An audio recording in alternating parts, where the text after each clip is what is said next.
할렐루야. 이게 할렐루야가 굉장히 귀한 말씀이거든요. 그냥 인사치레를 하는 게 아니고 정말로 귀한 말씀입니다. 이게 천국 언어가 우리가 아는 게 몇 가지가 있는데 그 중에 하나가 할렐루야라고 그럽니다. 우리가 천국 가서 할 수 있는 것은 하나님께 영광 돌리는 일 외에는 우리 할 일이 아무도 안 남아있기 때문에 우리가 이 땅에서 살아가면서 하나님을 찬양하고 진정한 마음으로 참된 마음으로 하나님을 찬양하는 것, 그보다 더 중요한 일이 어떻겠는가 그렇게 생각을 해봅니다. 세월이 그렇다 보니까 이렇게 좀 우울한 그런 소식을 듣는 경우들이 많죠. 뭐 여기저기서 어려움이 생기고 교회도 여러 가지로 참 어려움이 생기고 해서 이런 역병 가운데서 많은 참 슬프다고 그럴까요? 또 가장 슬픈 일은 가슴이 아픈 일이죠.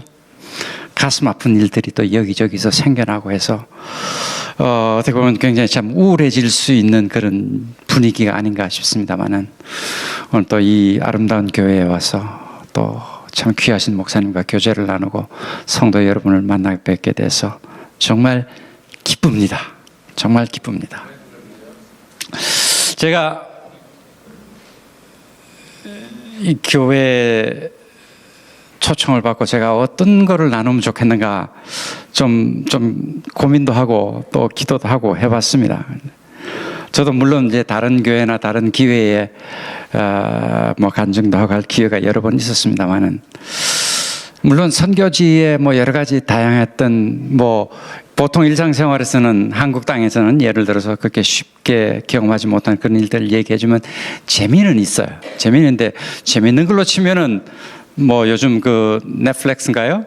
그거 틀어놓는 게 훨씬 더 재밌을 것 같아요. 그래서 단순히 재미보다도 물론 그 안에서 하나님께서 어떻게 역사하셨는가 물론 이제 그런 것을 바라봅니다만은 결국은 우리가 어떻게 살아갈 것인가 하나님 앞에서 하나님을 아는 자로 하나님을 믿는 자로 어떻게 살아갈 것인가 라는 주제의 귀결이 되는 것 같습니다. 그런 과정에서 이런 일도 있고 저런 어려움도 있지만 우리는 이렇게 해야 되지 않겠는가. 결국은 그런 결론이었습니다. 결국은 제가 오늘 나눌 수 있는 말씀은 참으로 하나님을 믿자 이런 거였어요. 너무나 이게 참 당연한 얘기라 별로 재미는 없는 것 같습니다만은 그걸 묵상을 하면서 제가 한 가지 그 뉴스가 제가 읽었던 게 떠올랐어요. 얼마 전 지난달인가요? 제가 뉴스에서 봤는데 미국에서 택배기사, 아마존 이렇게 물건을 배달해주는 택배기사가 어떤 가정집에 물건을 델리버리를 하고 나서는 그 앞에서 기도를 하더라는 거예요. 그 바쁜 사람이 참 짧은 시간이지만 기도를 하고서는 부지런하게 뛰어가지고 자기 이제 화물차로 가서 이렇게 이동하는 걸. 그게 뭐 유튜브에도 나오고 그랬다고 그래요. 저도 이제 비디오를 좀 클립을 봤습니다만은.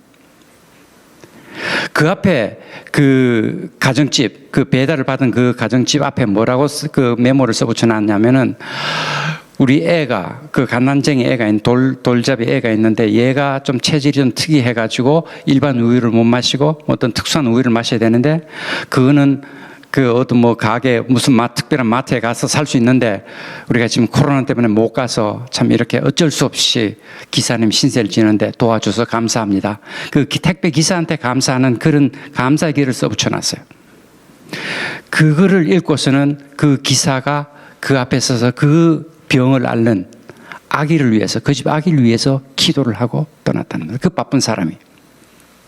그래서 제가 그 기사를 읽으면서 이 사람이야말로 참으로 하나님을 믿는 사람이구나 그런 생각이 들었어요. 하나님을 믿지 않는다면은 기도를 할 리도 없을 거니와 참으로 믿지 않는다면은 그 알지도 못하는 그 아이를 위해서 그것도 기도를 하겠습니까? 하나님을 믿기 때문에 기도를 할 수 있다는 것이죠. 참으로 하나님을 믿기 때문에 기도를 할 수 있다는 것이죠. 그렇게 본다면은 정말 우리가 해야 될 일은 진짜로 하나님을 믿는 것, 참으로 하나님을 믿으며 살아가는 것, 그리고 거기에 걸맞게 살아가는 것. 그것이 우리가 마땅히 그리고 공히 추구해야 될 게 아닌가 그런 생각이 듭니다. 그건 다 알잖아요. 우리가 하나님 잘 믿어야 된다는 거. 오늘 찬양 가운데서도 뭐 그런 비슷한 그런 고백과 그런 찬양이 나왔었습니다만은 문제는 뭐 어떻게 하면 잘 믿을 수 있는가? 항상 그게 숙제잖아요. 어떻게? 주제는 알지만 어떻게? 항상 문제인데. 그리고 또 어떨 때 내가 좀 잘 믿는 것 같다가 또 뭐 적지 않은 때는 또 이렇게 좀 의심이 들기도 하고 자기 자신이 좀 이렇게 자책이 되기도 하고 아 나는 왜 이렇게 믿음이 없지, 요즘은 내가 왜 이렇게 믿음 생활을 제대로 못하고 있지, 뭐 그런 온갖 어려움을 다 겪습니다. 그래서 저는 좀 실질적인 좀 저 나름대로 경험이라든가 이런 걸 바탕으로 좀 나누고 싶은 건, 예를 들어서 믿는 척 해라, 잘 믿는 척 해라. 이게 무슨 말인지 아시는 분은 아실 겁니다. 남들 앞에서 척하라는 것이 아니고 자기 자신 앞에서, 자기의 신앙생활이 좀 이렇게 좀 불만스럽고 좀 이렇게 좀 다운이 된다는 그런 느낌이 들 때는 잘 믿는 척을 해야 됩니다. 남들은 눈에는 안 띄더라도 자기 자신에 대해서 아, 나 좀 잘 믿는 사람이야, 잘 믿는 사람이야, 그렇게 스스로를 격려를 하는 게 굉장히 좋은 것 같아요. 아, 난 왜 이럴까, 왜 이럴까, 자꾸 자책하지 마시고. 그래서 그렇게 하게 되면은 예배 때도 그 예배에 훨씬 더 깊이 몰입을 할 수 있습니다. 예배는 아까도 말씀드렸지만 하나님을 찬양하는 부분이 굉장히 중요하게, 어떻게 보면 가장 중요하게 여겨지는 그런 우리의 고백 아니겠습니까? 신앙생활 아니겠습니까? 그때 정말로 하나님을 찬양하는 그런 마음, 그것도 예배 때 길러지는 겁니다. 많은 부분. 그래서 예배 때 잘 몰입을 할 수 있어야 돼요. 정말로 하나님께 드려지는 예배가 되어야 돼요. 그냥 예배를 보고 그냥 참석하는 것이 아니라 정말로 하나님 앞에 나를 드리는 예배가 되는 연습을 자꾸 하셔야 돼요. 그렇게 될 때 내 삶의 모든 순간마다 하나님께 드려지는 그런 삶을 살 수가 있다는 것이죠. 예를 들어서 찬양을 할 때 그냥 이 곡 리듬이 괜찮지, 저쪽에는 아까 보니까 뭐 3도 올려가지고 이렇게 이거 저 멋있어. 물론 그런 음악적인 그런 아름다움 느끼는 것도 굉장히 좋은 일인다마는 그 가사 하나하나가 나에게 묵상거리가 되고 나에게 하나의 자극이 되고 격려가 되고 그리고 나의 신앙 고백이 되는가, 그걸 항상 이렇게 좀 생각을 하면서 하면 좋을 것 같아요. 내가 주인 삼은 모든 것 내려놓고 주 앞에 나가. 얼마나 도전되는 가슴 뜨끔한 말입니까? 그렇죠? 그 도전을 받아야 돼요. 내 사랑하는 것 모든 것 내려놓고 주님만 따르리. 괜히 미안하잖아요. 그 찬양 부르기가. 근데 그 찬양 구절 한 구절이 나에게 들어와야 돼요. 때로는 채찍으로, 때로는 감사함으로, 때로는 감격으로. 우리가 예배 드릴 때 그런 부분이 부족하게 되면 예배가 아닌 다른, 우리의 모든 삶이 예배긴 합니다만은 하여간 우리가 그냥 일상생활 가운데서도 그런 부분을 훈련시킬 수 있는 여력이 잘 안 되는 것 같아요.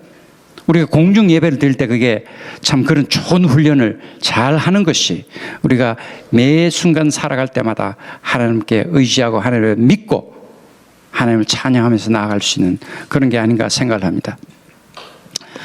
사실 이 기도가 예배 중에 굉장히 중요한 부분이고, 많은 경우 특히 초신자들이 교회에서 기도하는 법을 배우는 것이 공중 기도를 통해서 목사님께서 혹은 장로님께서 나와서 기도하실 때, 혹은 그룹 모임에서 그 리더들이 어떻게 기도하는지를 보고 흉내를 내면서 기도를 시작을 합니다. 배우는 것을. 그러면서 나중에 스스로 이렇게 기도를 찾아 나가게 되죠.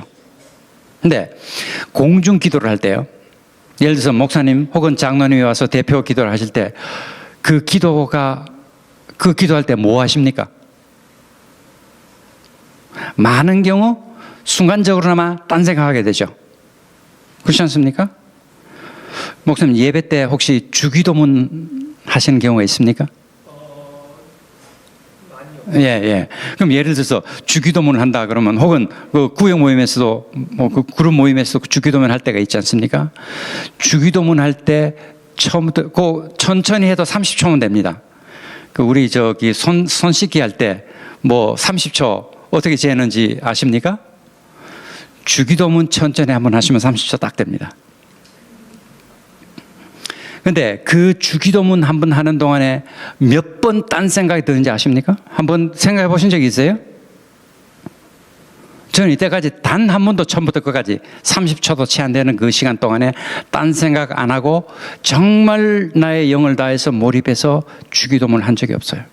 자꾸 딴 생각이 드는 거예요. 마귀가 주는 것인데. 그렇지만 노력을 합니다. 정말로 내가 나의 모든 영을 다해서 모든 힘을 다해서 온전히 기도드리리라 늘 다짐을 합니다. 그래서 부분적으로는 돼요. 어떨 때는 하늘에 계신 우리 아버지요 하면 정말 하늘에 계시는 그 아버지의 모습을 내 나름대로 이렇게 그려봅니다. 그 그림이 그려져요. 그게 실제 모습인지는 그건 모르지만은 적어도 그 영광과 나의 아버지로서의 하나님의 그런 감사함이 묻어나는 그런 장면이 그려져요. 너무 기뻐요. 너무 기뻐요. 뜻이 하늘에서 이루어진 것처럼 이 땅에서 이루어지이다. 그걸 이렇게 기도 한마디 하는 가운데서 그 묵상이 동시에 이루어집니다. 너무 평안해요. 그 평강이 정말 이게 그 평강인가 할 그런 생각이 들 정도로 깊은 평강이 주어집니다. 제가 드리고자 하는 말씀은 기도 한마디 한마디에 자기의 온 힘을 다 실으십시오. 예를 들어서 목사님이 기도하시는데 그것이 나의 기도가 되기 위해서 내가 그 기도에 동참하기 위해서 딴 생각 드는 것을 다 몰아내고 그게 내가 몰입을 하기 위해서 저는 어떻게 하는, 저도 마찬가지로 다 그렇게 자꾸 디스트랙트가 되거든요. 그래서 저는 어떻게 하냐면 그걸 따라합니다. 한마디 속으로 입술로만 소리는 안 나지만은 입술로 하늘에 계신 우리 아버지요. 만약 목사님 그렇게 시작을 하시면 저도 하늘에 계신 우리 아버지요. 오늘같이 오늘 아름다운 날 성도들을 함께 모으게 해서 오늘 성도를 모으게 하시고 그걸 쭉 따라합니다. 따라하면 훨씬 더 몰입하기가 편하고 그리고 그것이 나의 기도가 된다는 느낌이 와요. 그래서 그 기도가 은혜로워집니다. 그것이 공동기도예요. 공중기도입니다. 공중기도는 정말 중요한 기도입니다. 공중기도는 개인기도는 아무리 잘하더라도 공중기도가 없는 개인기도는 자기중심적으로 될 수밖에 없어요. 그리고 잘못하면 이기적인 기도가 됩니다. 그렇기 때문에 공중기도가 굉장히 중요합니다. 이것은 단순히 누가 다 나와서 기도할 수 없으니까 대표로 누가 기도한다는 걸로 끝나는 게 아닙니다. 물론 현실적으로 그런 면이 없는 건 아닙니다만은 공중기도는 굉장히 중요한 기도예요. 단순히 대표가 아니고. 그렇기 때문에 그런 그 공중기도에 있어서 자기가 스스로 기도를 들을 수 있도록 거기에 동참하고 자기의 기도가 될 수 있도록 하는 것이 자기의 영적 생활을 이루어가는 데 있어서 굉장히 중요합니다. 그래서 정말로 기도를 드려야 돼요. 나의 혼신의 힘을 다해서 그렇게 드려야 됩니다. 뭐 그렇다고 해서 개인 기도가 뭐 덜 중요하냐? 결코 그렇지 않습니다. 개인 기도가 없는 공동 기도는 그냥 습관에 지나잖아요. 그렇기 때문에 이 개인 기도와 공동 기도를 같이 병행해서 잘 해나갈 때 그런 이 교회 본질이 되는 공동체로서 힘을 갖게 되는 것입니다. 이 교회가 정말 얼마나 아름다운지 몰라요. 저는 어떻게 여행을 하게 되면 먼 곳에 있는 지역을 여행하게 돼서 친구를 만나게 되면 여행 스케줄을 짤 때 꼭 주일을 그 친구와 같이 지내도록 스케줄을 짜는 걸 좋아합니다. 왜냐하면 정말 간만에 만나는 친구와 같이 예배 드리는 것이 너무나 저는 기쁜 일이기 때문에 예배 드릴 수 있는 주일을 가장 친한 친구들하고 만날 그 시간을 그렇게 스케줄을 짭니다. 교회는 정말 아름다운 것이에요. 저는 대학 다닐 때까지 예수님을 몰랐어요. 그래서 저는 주일학교가 어떻게 생겨 먹은지 아무도 몰라요. 정말 무지합니다. 그래서 제가 전도사 시절에 일부러 제가 자청해가지고 유치부터부터 다 해봤어요. 간접적으로나마 좀 경험을 해보려고. 근데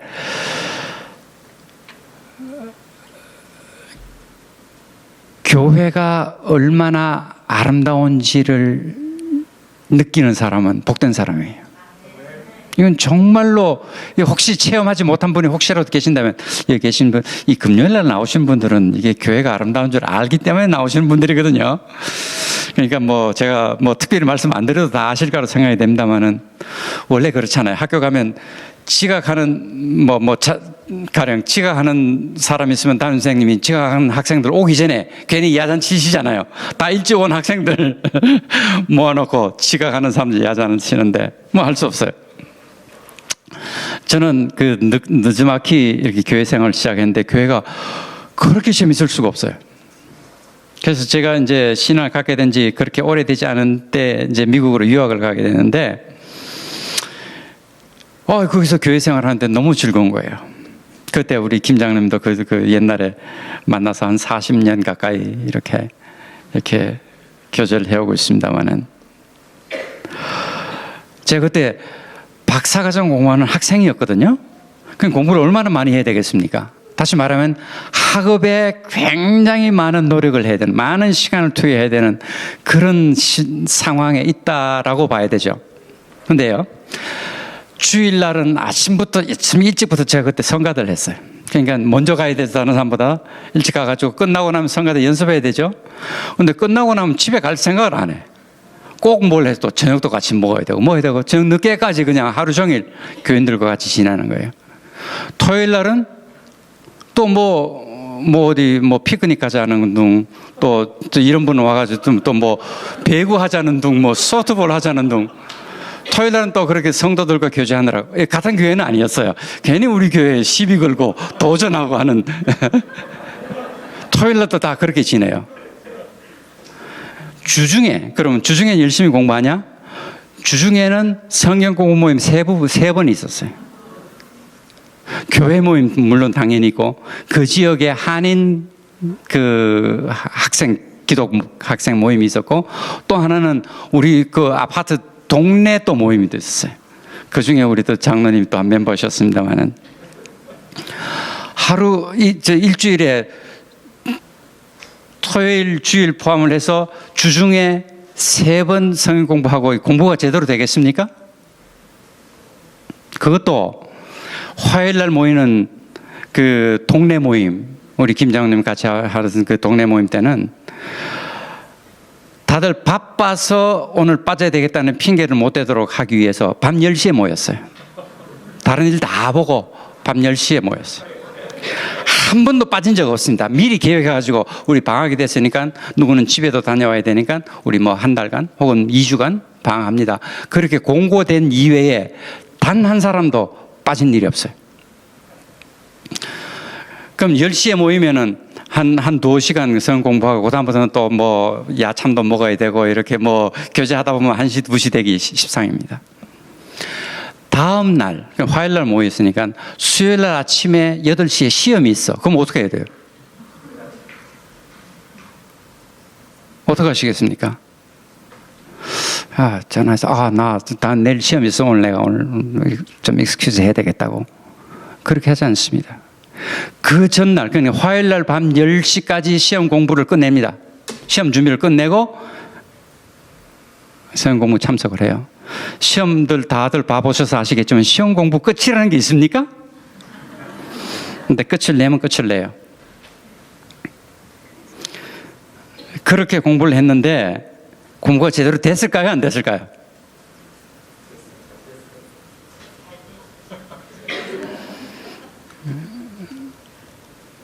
잘했어요. 그냥 그런 대로 그냥 그래도 우여곡절 끝에 살아남았다는 정도가 아니라 하나님께서 복을 많이 주셨어요. 남들보다 먼저 온 사람들보다 믿지 않는 자들, 나중에 제가 떠날 때 환송회를 해준다고 이렇게 여러 사람에게 만났는데 그중에 믿지 않는 자들이 선배들이 그랬어요. 저게 공부하러 와가지고 공부는 안 하고 교회 일에만 매여가지고 저래가 졸업이나 제대로 할래나 그런데 그 사람들보다 제가 먼저 떠났단 말이죠. 그때 제가 한 가지 느꼈어요. 단순히 우리가 하는 일은 시간 문제가 아니다. 시간 없어서 못하는 거 아니다. 결국은 우선순위에 관한 문제다. 그래서 그 교회에서 너무나 재밌게 지냈어요. 그때는 제가 마지막에는 그 청년부 모임이 있는데 청년부 지도교사가 없어가지고, 근데 청년부에서 담임 목사님께 요청을 해가지고 저를 지도교사로 청빙을 해갔어요. 근데 청년부라고 그래봐야 뭐 같은 또래예요. 근데 그 모임에서 또 선교사도 나오고 저 말고도 다른 선교사도 나오고 굉장히 많은 은혜가 있었어요. 정말로 즐겁게 지냈었고, 저는 교회 그 이후에도 이 교회 저 교회 이제 제가 이사를 다니다 보니까 교회를 다녔지만은 교회 생활은 너무나 즐겁고 재밌었어요. 그래서 저는 교회 재미없다고 안 가는 사람들 도무지 이해를 할 수가 없어. 왜 교회가 재미가 없는지. 너무나 재밌어요. 즐겁고. 제가 한국에 나중에 들어와가지고 한 곳에서 제가 교회 다니면서 구역장을 했는데 한 10몇 명 정도 되는 구역인데 단 한 번도 꼭 이번에 빠지지 말고 오십시오 전화해 본 적 없어요. 100% 다 항상 참석. 어느 정도인가 하면은, 어느 정도 열심인가 하면은 어떤 구역은 그래요. 구역장님, 왜 우리가 일주일에 한 번만 모여야 됩니까? 정말로 손꼽아 기다려요. 그 모이는 날을. 너무나 재미있어가지고.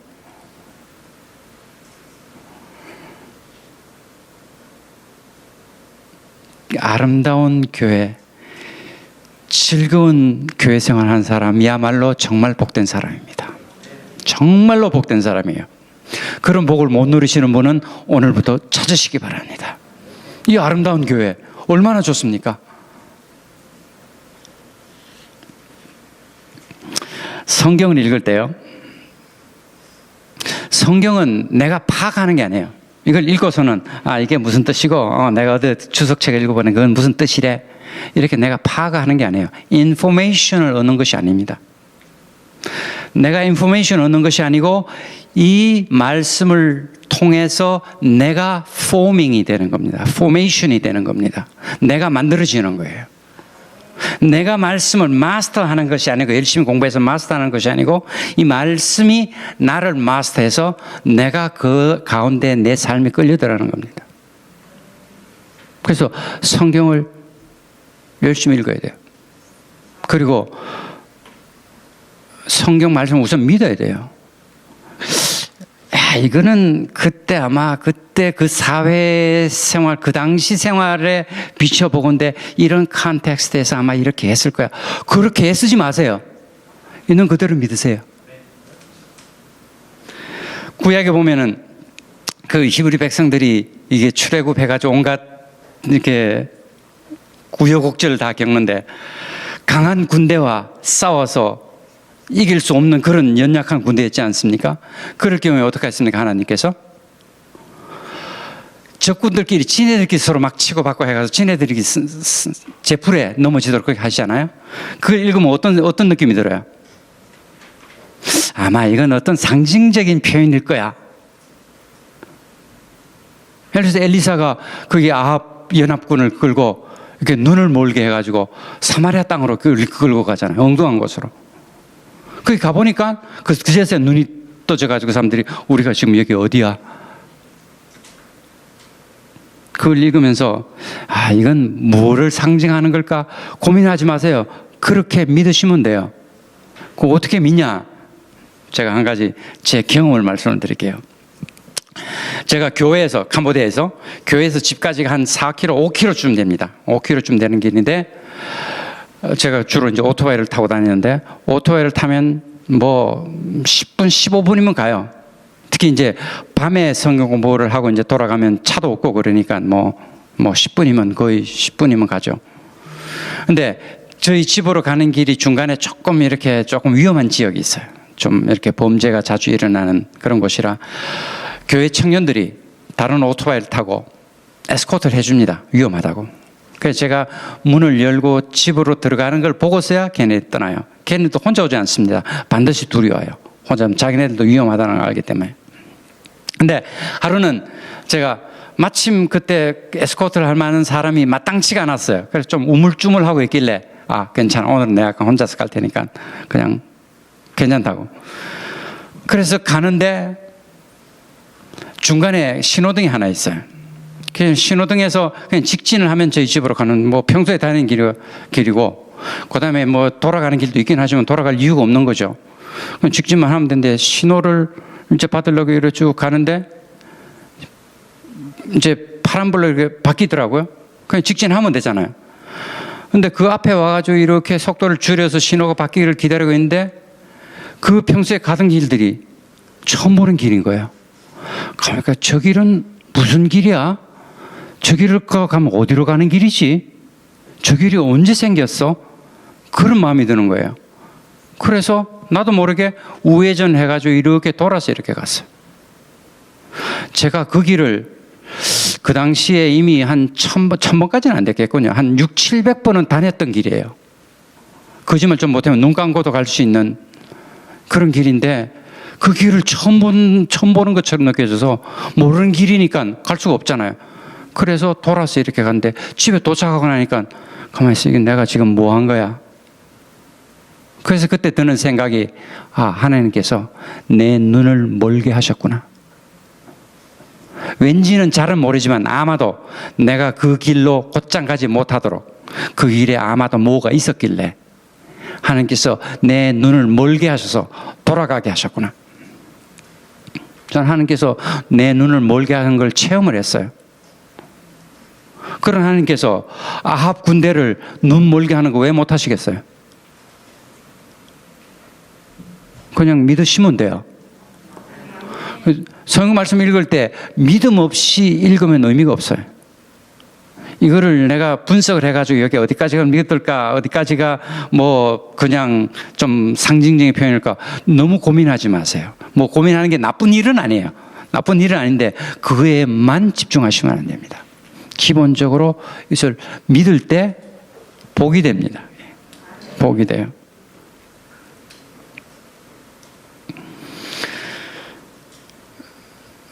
사울 왕이 이제 좀 교만해져가지고 이제 초심을 나중에 버리게 되지 않습니까?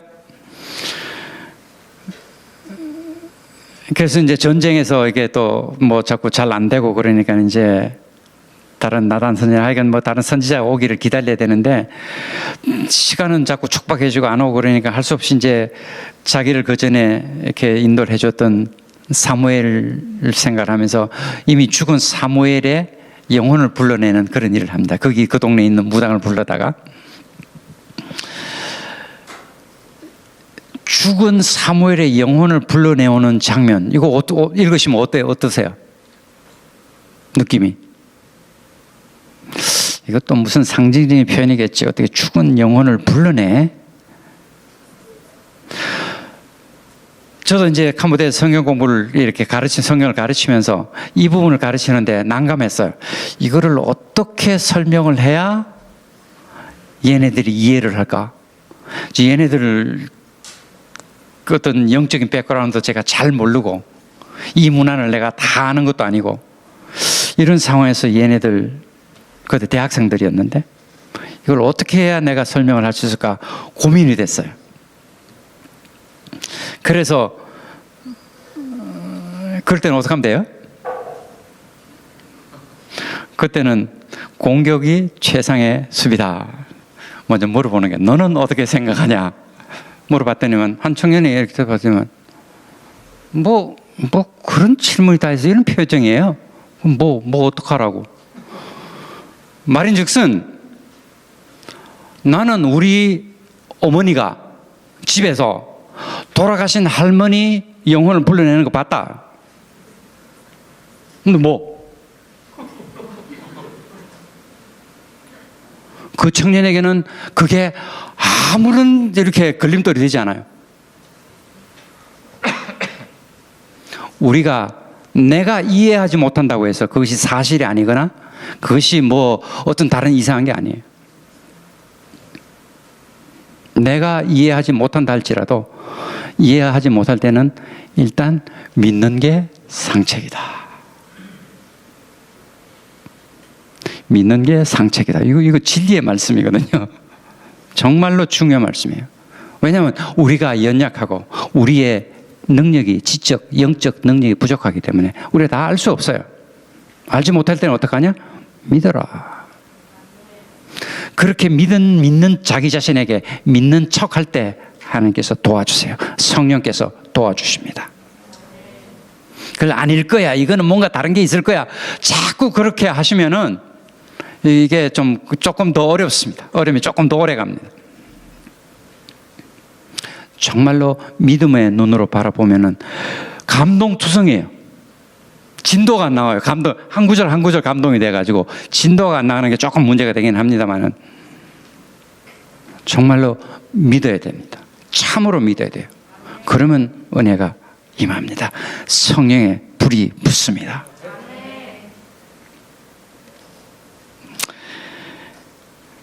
그 다음에 또 한 가지는 하나님을 믿는 사람은 기다릴 줄 알아야 돼요. 기다린다는 건 믿음 없이는 못 기다립니다. 그것은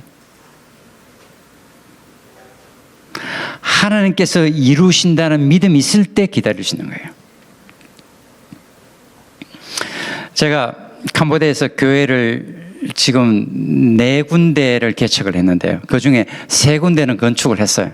근데 첫 번째 세운 교회는 대도시에 있어서 땅값이 워낙 비싸가지고 거기는 지을 엄두가 인간적으로는 안 되더라고요. 그래서 아직까지 하나님께서 허락을 믿음이 부족했기 때문에 그랬겠죠.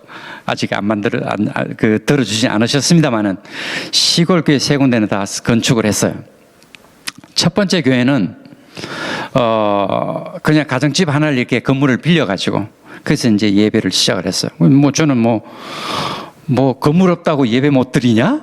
이러면서 성전 건축 하나님께서 언젠간 해주실 거야. 그런 정도. 겉으로 보기에는 그럴싸해 보이지만 이건 그렇게 간절한 기도도 없었어요. 그냥 하나님께서 때가 되면 해주시겠지. 그냥 괜히 믿는 척하면서 그걸 지냈는데 어느 날 경북 안동에서 고추 농사 짓는 할머니가 오셨어요. 근데 그분이 교회에 얼마나 열심인지 그 동네에서는 그냥 전도사님 하고 불러요. 실제 전도사는 아닌데. 근데 그 권사님이 어떻게 찾아와서 저는 모르는 분인데 저를 찾아왔어요. 그래서 어떻게 오셨냐고 그러니까 그냥 누구한테 얘기 좀 듣고 왔습니다. 그래서 보고 싶어서 왔어요. 그래서 같이 앉아서 이런저런 얘기 좀 나누고 그렇게 교제를 하다 돌아가셨어요. 몇 달 후에 다시 오셨어요.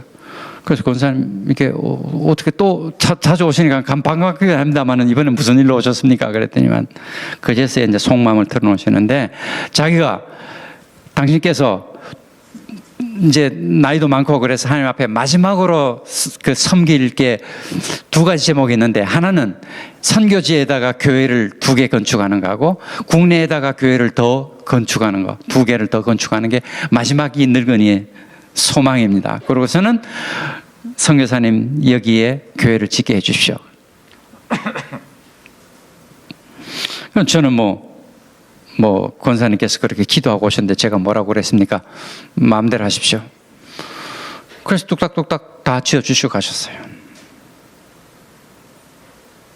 저는 기도도 제대로 안 했지만은 하나님께서 필요한 때에 하나님께서 보시기에 필요한 때에 그 교회를 그냥 지어주셨어요. 그렇다고 해서 그냥 조그만 학고방이 아니에요. 한 4천만 원 가까이 든 그런 교회입니다. 100명은 너끈하게 들어가고요. 좁혀 앉으면 150명, 200명도 들어갈 수 있는 그런 교회. 2번째 교회는 이 프놈펜, 그러니까 수도인 프놈펜 그 모교회에서 생활을 하다가 그때 그러니까 지방에서 유학 와가지고 이따가 이제 자기 고향으로 돌아간 우리 교인 하나가 거기서 동네 사람 모아놓고 성경 공부를 하고 있는 거예요. 예배도 드리면서. 그래서 자기 집에서 드렸다가 다른 집에도 갔다가 여의치 않으면 망고나무 그늘 아래서 이렇게 예배 드렸다가 그런 걸 보니까 너무 귀한 거예요. 너무나 예뻐요. 그래서 이거는 교회를 내가 지어야 되겠다. 그래서 내가 교회를 당장 지어줄 수 있는 재정적인 여건은 안 되니까 일단 땅이라도 사보자. 시골이니까 땅값은 싸니까요. 그래서 이제 땅을 구해보라고 그랬어요. 그래서 이 친구도 신이 나가지고 가서 땅을 열심히 찾아보고 2주 후인가 연락이 왔어. 정사님, 목사님, 땅 이제 반환생각 한번 와 보시라고. 그러니까 보니까 땅이 이렇게 길쭉하게 돼 있는데 충분히 커요. 근데 이왕 사는 거 좀 반듯한 걸 사죠. 왜 이렇게 긴 걸 길쭉한 걸 사야 되나? 물론 그냥 반절만 해도 3분의 1만 해도 사실은 충분해요. 교회 부지로는. 뒤에는 뭐 텃밭으로 쓰지 그렇게 마음먹으면 편한데 그래도 한국 사람들은 땅 욕심이 많지 않습니까? 그러다 보니까 이왕 하는 거 좀 반듯한 땅을 사지 어떻게 길쭉한 걸 사서 마음에는 안 들었지만은 그래도 거기 사역자가 그 땅을 픽업을 했는데 내가 가서 안 된다 그러면 이게 권위가 안 서지 않습니까? 그래서 오케이 그냥 하자고. 그래서 이제 뭐 서류 다 하고 이제 잔금 다 치르고 뭐 이렇게 했는데 그 교회 교인 한 분이 할머니가 이제 자기 집에 점심 식사 초대를 했어요. 캄보디아 사람들이 이 외국인 특히 선교사 같은 사람들은 웬만해서는 초청하지 않습니다. 왜냐하면 항상 선교사가 베풀어 줘야 되는 것이지 현지인이 선교사에게 베풀어 주는 거는 별로 생각을 안 하거든요. 게다가 이 누추한 집에 어떻게 모시겠어 아마 이런 마음도 좀 있는 것 같고요. 근데 점심 준비를 했으니까 먹고 가라고 그래서 갔어요. 먹고 나니까 이분이 간증을 하시는데 이분이 그 킬링 필드라고 혹시 들어보셨어요?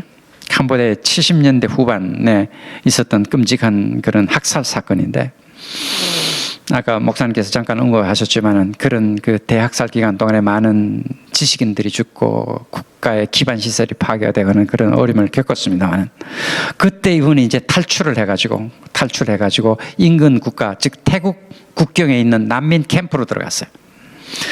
난민촌에 들어가서 있는데 난민촌이 얼마나 환경이 열악하겠습니까? 거기서 병이 걸렸어요. 병이 걸려서 죽었어요. 그래서 제가 가면서 뭐라고? 죽었대요. 그래서 내가 캄보디아 말을 잘 못하지만 그래도 두 번을 확인해서 죽었다는 거예요. 이게 무슨 말인가? 그래서 좀 아는 척 해야 되잖아요. 야, 이게 도대체 무슨 말이야? 분명히 전 죽었다는 건데. 그래서 얘기를 하는데 자기가 병이 들어 죽어서 넘어진 모습을 봤다는 거예요. 그래서 주위에 사람들이 둘러서 가지고 웅성웅성하고 뭐 이렇게 뭐 어떻게 된 거야? 뭐 그래 앉은 걸 모습을 봤다는 거예요. 그 자기는 이게 도대체 무슨 상황인지 몰라가지고 어리둥절하기도 하고 당황스럽기도 하고 이렇게 갈팡질팡 하고 있는데 하얀 옷을 입은 어떤 사람이 와가지고 서양 사람처럼 생긴 사람이 와가지고 자기한테 얘기하기를 아직은 때가 안 됐으니까 너 돌아가. 자기는 무슨 말인지 잘 몰랐는데 살아났대요. 그래서 병에 걸려서 죽었는데 살아났는데 병이 다 나왔어. 깨어나서 이렇게 생각을 해보니까 그 사람이 예수님이란 걸 누가 얘기 안 해줬는데도 그냥 알았대요. 그래서 예수님을 믿게 됐대요. 그래서 난리가 끝나고 난 다음에 고향으로 돌아와가지고 교회를 찾아다니는데 6km를 걸어 다녔어요. 이 사람은 뭐 오토바이도 못하고 뭐 자전거도 없고 걸어 다니면서 그 6km, 하루 12km잖아요. 다니면서 하나님 우리 마을에도 교회가 생기게 해주세요. 그걸 30년을 기도를 한 거예요. 그런데 어느 날 교회 부지를 사나가는데 그 집 앞에 있는 도로가 한 3m 정도 되나 조그만 도로예요. 3m, 폭이 3m 정도 됐는데 건너서 한 3, 40m 거기 교회가 들어선다고 지금 땅값을 다 지불한 거예요. 저는 땅이 길쭉하다고 불평했어요. 이왕이면 반듯한 땅 사지 그랬는데 우리 마을에 교회가 서게 해주세요라고 했던 30년 쌓인 기도가 있는 줄 저는 몰랐죠.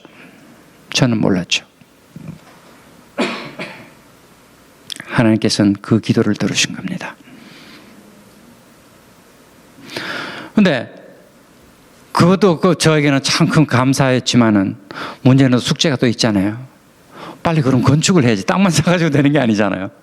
물론 임시로 나무를 얼기설기 해가지고 뭐 몇십만 원 들여서 그냥 이렇게 그 나무 그늘을 만들었습니다만은 건축을 해야 되잖아요. 이 기도가 30년 묵은 이 기도가 이루어져야 되니까. 그래서 기도를 조금 했습니다. 조금 했는데, 하나님, 이거는 하나님 책임이지 내 책임 아닙니다. 이거는 하나님께서 들어주셔야 됩니다. 나는 돈도 없고 내가 어떡하겠습니까? 그렇다고 지금 내가 한국 나가서 교회마다 다니면서 내가 모금할 수도 없고 말이죠. 그러니까 하나님께서 알아하십시오. 얼마 안 있어. 한 2달 지났나요? 옛날 친구한테 전화가 왔어요. 한국에서. 아버지가 돌아가셨다는 거예요, 그 친구가. 그래서, 그러냐고 참 이렇게 위로의 말씀을 전하고, 아주 그 부분은 목회자 집안이고, 그래서 별로 걱정은 안 한 집안입니다, 제가. 그랬더니 그 친구가 하는 얘기가, 근데 아버지가 돌아가시고 난 다음에 유품을 이렇게 정리하다 보면, 유품을 정리하다 보니까 예금 통장이 하나 발견이 됐다는 거예요. 그게 한 3천만 원 넘는 돈이 여기 들어있는데, 이걸 어떡할까? 가족 회의 끝에 선교지로 보내기로 했다? 그러면서 저한테 보내겠다는 거야. 할렐루야. 그걸로 그냥 교회 지었어요. 누구한테 부탁해 본 적 없어요. 아무한테도 부탁해 본 적 없습니다. 왜? 툭하면 제가 좀 하려고 합니다. 기도해 주십시오. 그 말 한마디 한 적도 없어요. 하나님께만 제가 이거 하나님 책임지십시오. 그만했지. 어느 누구에게도 한마디 한 적 없습니다. 그럼에도 불구하고 하나님께서 그 기도를, 그 36묵은 기도를 들으시고 이루어주신 거예요. 하나님께서 하시는 일이에요. 세 번째 교회는요, 우리 청년 중에 하나가 저 태국 국경 쪽에 있는 시골에서 수도인 프놈펜으로 유학을 왔는데, 참 가슴 아프게도 교회에 큰 행사를 하고 난 다음에 뒷정리를 하고 이렇게 좀 늦지막히 이제 집으로 돌아갔어요. 근데 교회에 이제 그 여자 청년이었는데, 교회에 이제 오빠들이 시간 너무 늦었으니까 너 오늘 교회에서 자고 그냥 가라. 그랬더니만 마침 룸메이트가 데리러 왔어요. 오토바이 타고. 오토바이 보통 뒤에 타고 가거든요. 오토바이 타고 데리러 왔기 때문에 나 그냥 왔으니까 그냥 갈게요. 그리고 그냥 갔어요. 밤 늦은 시간이라, 좀 늦은 시간이라, 나중에 들은 얘기인데, 이 여자애들 둘이 있어 오토바이 타고 가다니까, 이게 남자애들이 이렇게 오토바이 타고 다른 조금 불량스러운 애들이 좀 따라갔던 것 같아요. 그냥 겁이 나가지고 속도를 좀 내다가 사고가 난 거예요. 사고가 나서 뒤에 탔던 그 우리 교회 그 열심히 일하던 청년이 크게 다쳤어요. 그래서 제가 병원에 쫓아갔는데, 제일 좋은 병원이라고 가긴 갔지만 거기에는 신경외과 의사가 없어요. 그 나중에 알고 봤더니 그 정도 같으면 그래도 쉽게 처치를 할 수가 있는데, 신경외과 의사가 없으니까 그걸 그냥 죽게 내버려 둔 거예요. 그래서 제가 도저히 안 돼가지고 그 인근에 있는 베트남 병원으로 옮기겠다. 도저히 이대로는 안 되겠다. 몇 시간을 기다리다가, 그래서 우여곡절 끝에 앰뷸런스 구하는 것도 그렇게 힘들었어요. 앰뷸런스를 구해가지고 이제 먼저 보냈어요. 보내고 교회 청년을 실어서 보내고 딸려 보내고, 내일 아침에 또, 그때가 제가 보낸 게 오후 새벽 4시였거든요. 앰뷸런스 한번 움직이는데 기본적으로 $600, 한 70만 원 정도 되나요? 그걸 현금은 내놓지 않으면 움직이잖아요. 그래서 마침 가져간 돈이 그게 600불이 되더라고요. 그래서 그걸 주고, 일단 가라. 가자마자 무조건 수술을 해라. 내가 내일 날이 밝는 대로 돈을 구해가지고 내가 쫓아가면 병원비를 구해야 되니까요. 그런데 한 2시간 후에 저는 가서 이제 샤워하고 이제 다음날 이제 떠날 준비, 이제 아침에 은행 문 열고 등등 하면 이제 돈 구해가지고 이제 가야지. 그러고 있는데 6시쯤에 전화가 왔어요. 목사님 더 이상 더 갈 필요가 없게 됐습니다. 그래, 돌아와라. 그래서 그때 마음에 스치기를, 장례 예배도 못 드릴 것 같아서 집으로 그냥 가면은 어차피 푸놈펜을 거쳐서 고향으로 가야 되니까 일단 교회로 와서 장례 예배를 드리고 같이 가자. 알았습니다. 그러고는 근데 조금 있다가 30분도 채 안 돼서 전화가 왔어요. 당연히 고향 부모님한테 연락을 했더니만 부모님은 그냥 빨리 왔으면 좋겠다. 그럴 거 아니에요. 부모님 마음이. 뭐 교회에 들렸다 말 그러지만 그냥 와라. 그래서 그래, 그럼 그래라. 우리가 뒤쫓아가마. 그래서 먼저 보내고 교인들하고 같이 버스 하나 이렇게 해가지고 뒤쫓아가서 장례를 치르고 왔어요. 근데 이제 그 감사하게도 그 부모가 어떻게 일을 했는지 몰라도 이 하관을 해놓고 나서는 이제 전통 방식으로 이렇게 장례를 지내는데, 하관을 해놓고 나서는 나를 부르더니만 하고 싶은 거 해라 하는 거예요. 예배 드리라는 얘기죠. 그래서 둘러서서 예배 드리고 그렇게 이제 돌아왔는데,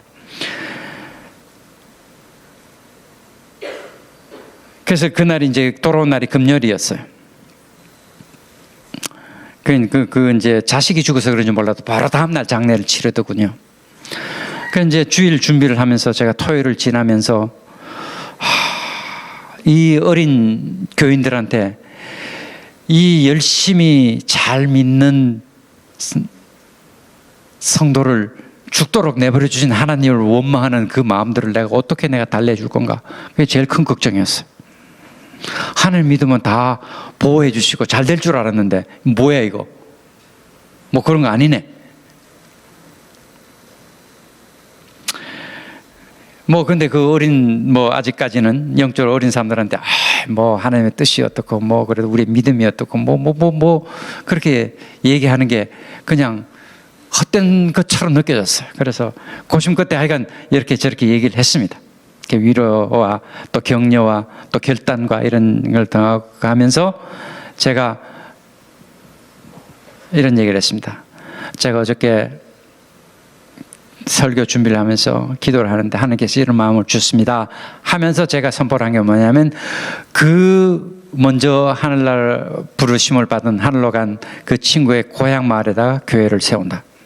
그걸 선포를 했어요. 그래서 우리 오늘부터 같이 기도하면서 또 헌금도 하면서 그렇게 그 교회가 설 때까지 우리가 열심히 함께 한 마음으로 나아갈 거다 선포를 했어요. 2달 지난 후에 그 룸메이트가 말하자면 사고의 장본인이잖아요. 그래서 마음고생을 정말 많이 했어요. 그랬을 거 아니에요. 자기 때문에 그렇게 됐으니까. 그 언니가. 그래서 그 친구가 이제 예배 중에, 저희 예배 때는 간증 시간이 있습니다. 그래서 간증하러 나왔어요. 평소에 간증을 하러 나온 걸 내가 못 봤는데 그날따라 간증하러 나오길래 이게 무슨 일이야, 저 친구가 간증을 다 하네. 근데 간증하러 나왔는데 하는 얘기가, 내가 이 간증을 진작부터 하고 싶었는데 너무나 무서워가지고 내가 간증을 지금까지 못했습니다 그러더라고. 그래서 내가 무슨 간증이길래 무서워서 간증을 못해? 그래서 얘기를 듣는데, 그 하늘나라로 간 그 언니와 같이 룸메이트로서 한 방에서 지내면서 같이 기도를 할 때 그 언니가 항상 제일 먼저 내놓는 기도 제목이 부모님과 가족의 구원을 위해서 기도를 하자고 기도 요청을 하는 게 항상 1번 기도 제목이었다는 거예요. 그걸 자기가 너무나 잘 알고 있는 자기가, 그 언니가 죽자마자 목사님이 그 마을에다가 교회를 세운다 그러니까 자기가 너무 놀랐다는 거예요. 하나님께서 그 언니의 기도를 이렇게 들으시나?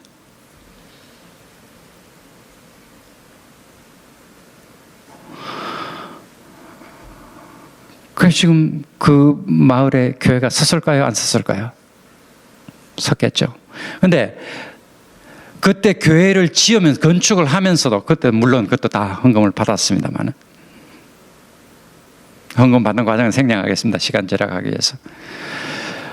목회자도 없었어요. 누가 저기 가서 목회를 하고. 이거는 선교적으로 말도 안 되는 거예요. 선교학적으로 보면은. 먼저 가서 교제를 하고 사람들하고 뭐 이런 충분히 하고 난 다음에 뭐 성공도 좀 하고 이렇게 뭐 해서 이제 예배가 정기적으로 좀 진행이 되고, 그러면 그때 이제 교인들과 더불어 이제 성전을 작게부터 조그맣게부터 이렇게 건축해 나간다는 게 그게 일종의 공식이거든요. 근데 가서 목회할 사람도 안 정해졌어. 근데 성전 건축부터 먼저 시작한 거예요. 근데 하나님께서 보내주셨어요. 내가 알지 못하는 사람인데 다른 선교사 한테서 훈련을 받던 사람인데 제가 운영하는 그 성경학교가 있습니다. 그게 훈련받으러 왔어요.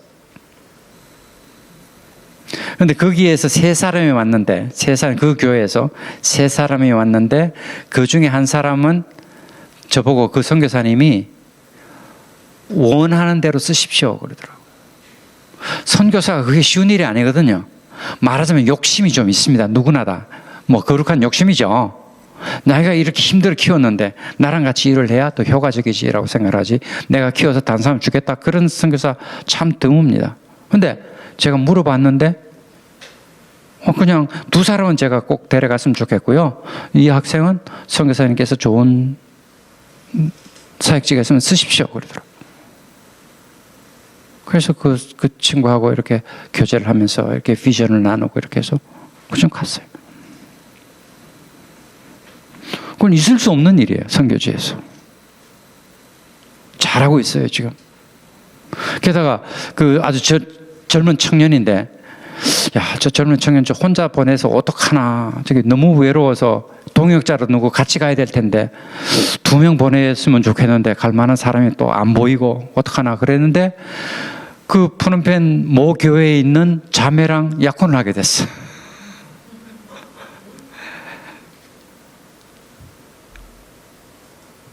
내가 걱정한다고 되는 게 아니에요.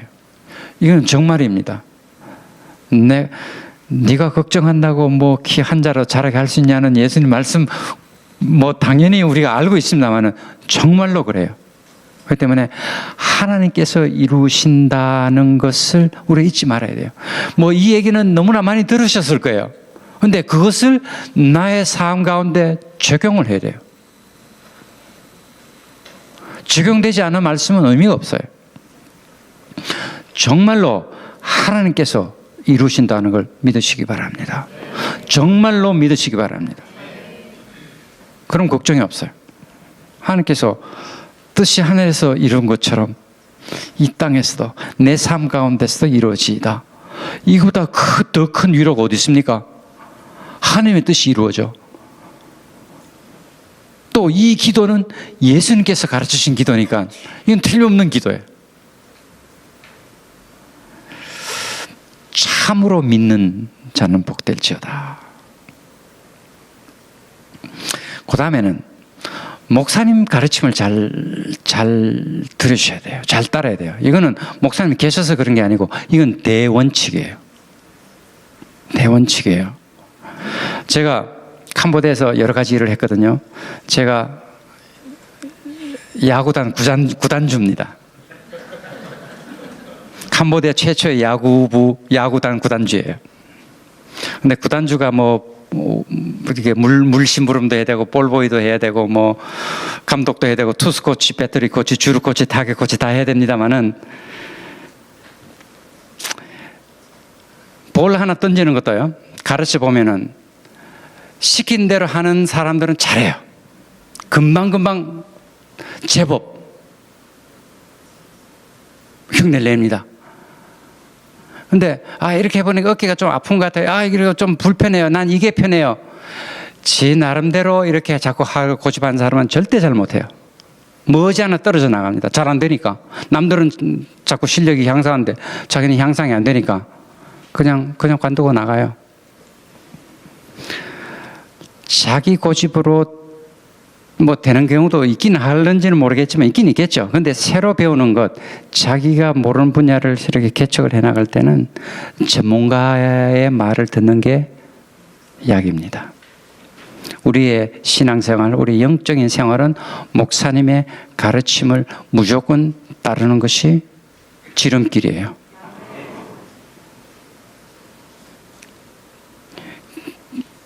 주후 3세기경, 그러니까 200년대 말부터 이집트 사막으로 들어간 그런 성도들이 있었습니다.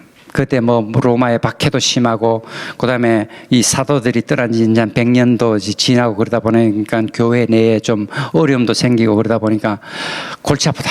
정말로 내가 하나님을 알고 싶고, 정말로 나는 하나님만 찾고 싶은데, 이게 너무 골치 아프단 말이야. 로마 애들이 자꾸 와서 핍박하지, 교회는 교회대로 좀 어지럽고 그러지. 그래서 사막으로 들어가서 나는 하나님만을 찾을 거야 해서 들어갔던 사람들인데, 그를 후대 사람들은 사막교부라고 부릅니다. 그게는 정말 많은 스토리들이 있는데요. 한 가지만 제가 소개해 드릴게요. 어떤 유명한 교부가, 근데 아바라고 불렀습니다. 그 사람들이. 아버지라는 뜻이잖아요. 아바한테 젊은 사람이 찾아왔어요. 와서 아바시여 저를 제자로 받아주소서. 저도 아바의 가르침을 받고 싶습니다. 이 친구는 정말 조심스럽게 나를 받아줄까? 나 같은 사람도 받아줄까? 저 훌륭하신 분이 조심스럽게 가서 이렇게 얘기했는데 그래? 너무 쉽게 합격이 되니까 이거 뭐야 이거? 그래서 일단 그래도 합격이 됐으니까 내가 무엇을 하면 좋겠습니까? 아버지시여. 그러면 아바가 들고 있던 나무 지팡이, 마른 나무 지팡이 하나를 그 사막 모래 땅에다 쿡 찍어 놓고서는 여기다가 물을 줘라. 꽃이 피고 열매를 맺을 때까지. 이게 도대체 뭡니까 이게? 죽은 나무 토막 하나 찔러 놓고 물을 주라고 하니, 게다가 꼭지 틀면 물 나오는 게 아니잖아요. 사막이잖아요. 물 길러 갔다 오려면 하루 길이에요. 물 한 양동이 들고 오면 그게 하루예요.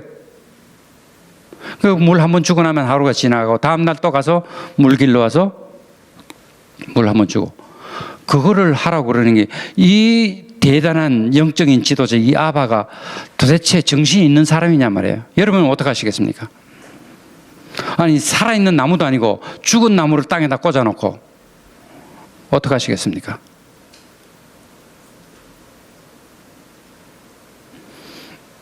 이 학생이, 이 제자가 순종을 했어요. 자그마치 3년을 매일같이 물을 길러 날았습니다. 매일같이. 그것만 한 거죠 결국은. 근데 거기서 이파리가 나고 꽃이 피고 열매를 맺었어요. 3년이 지난 다음에. 그래서 그 아바가 제자들을 불러 모았어요. 오늘은 우리 다 함께 순종의 열매를 함께 나누자. 그래서 그 열매를 나눠 먹었습니다.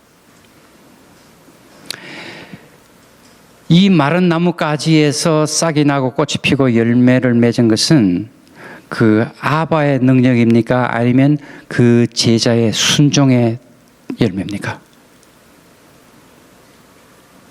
아바는 한 거 아무것도 없어요. 그냥 말 한마디 던졌지만은 그 순종, 놀라운 순종을 한 그 제자가 그 순종 덕분에 기적이 일어난 겁니다.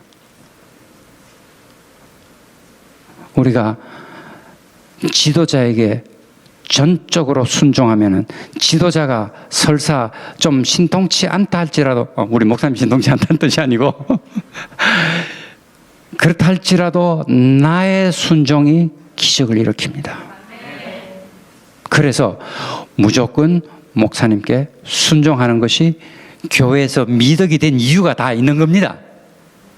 그냥 무턱대고 지도자니까 따르라 그게 아니고, 물론 뭐 그런 것도 있지만은 그냥 교회의 화평을 위해서 순종해라 그게 아니고, 나의 신앙을 이루어 나가는 것은 순종함으로부터 나오는 것이죠.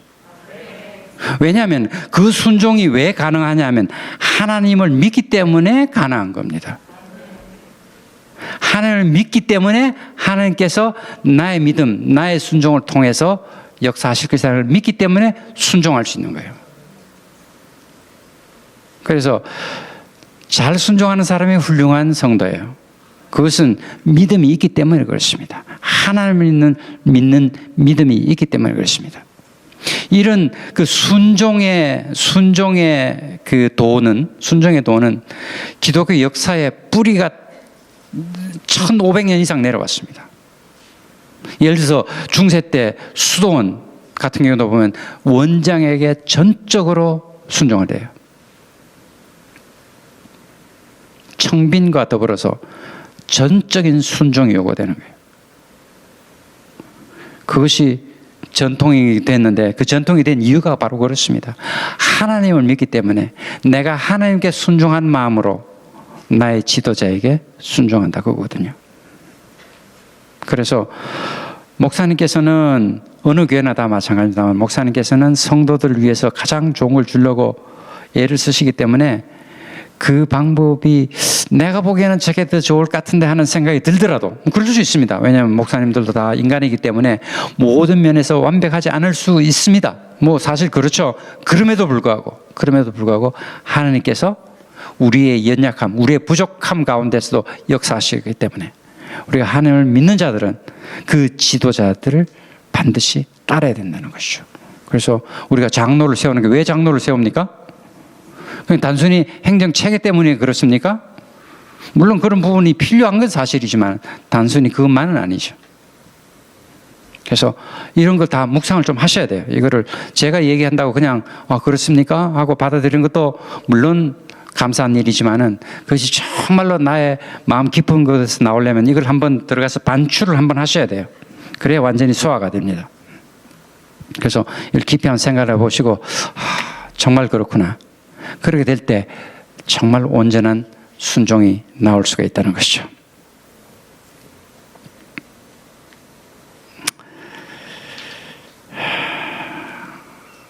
이 묵상하는 것이, 깊이 생각하는 것이 중요한데 예수를 깊이 생각하라. 이 깊이 생각하라는 게 굉장한 뜻을 품고 있는 거거든요. 그래서 깊이 생각하는 버릇을 들여야 됩니다. 시편 1편에 복 있는 사람은 악인의 꾀를 따르지 않으며 죄인의 길에 서지 않으며 오만한 자들의 자리에 앉지 아니하고 오직 여호와의 율법을 즐거워하여 그 율법을 주야로 묵상하는 자로다. 복 있는 자는 율법을 묵상하는 자로다. 이렇게 결론 내릴 수 있죠. 율법을 묵상을 해야 돼요. 여호수아 1장 8절에 보면 이 율법책을 내 입에서 떠나지 말게 하며 주야로 그것을 묵상하여 그 안에 기록된 대로 다 지켜야 해라. 그리하면 내 길이 평탄하게 될 것이며 내가 형통하리로다. 묵상하면 형통하다는 얘기예요.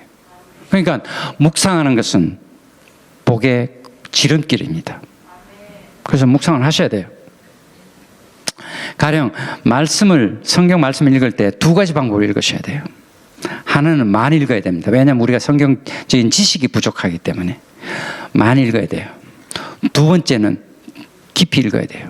근데 많이 읽으면서 동시에 깊이 읽기는 어렵습니다. 그래서 두 가지 방법을 하루에, 가령 아침에는 많이 읽는 쪽으로, 그러니까 통독하는 스타일로 이렇게 이런 스토리가 있었고 이런 말씀이 있었구나, 그렇구나 이렇게 읽어나고, 혹은 저녁 때는 다른 시간을 저녁이든 점심 때든 다른 시간에는 한 절, 한 단어, 길어야 한 두세 절, 한 패러그래프를 가지고 깊이 천천히 읽으면서 깊이 생각하는 연습을 하셔야 돼요. 이 말씀이 무슨 뜻인가 물론 생각해야 되지만은 그런 단계를 조금 넘으셔서, 여기 금요일날 오신 분들은 그런 단계를 좀 넘으셔야 됩니다. 이게 무슨 뜻인가 하는 것을 당연히 물론 궁금하게 생각해야 되고 그걸 또 여러 가지 찾아볼 수 있습니다. 혹은 누구에게 물어볼 수 있습니다. 그런데 더 중요한 것은 그 다음 단계입니다. 그 다음 단계는 즉 이것이 나에게 어떤 메시지를 주는가. 다시 말해서 하나님께서 이 구절을 통해서, 이 말씀을 통해서 나에게 어떤 말씀을 하시는가.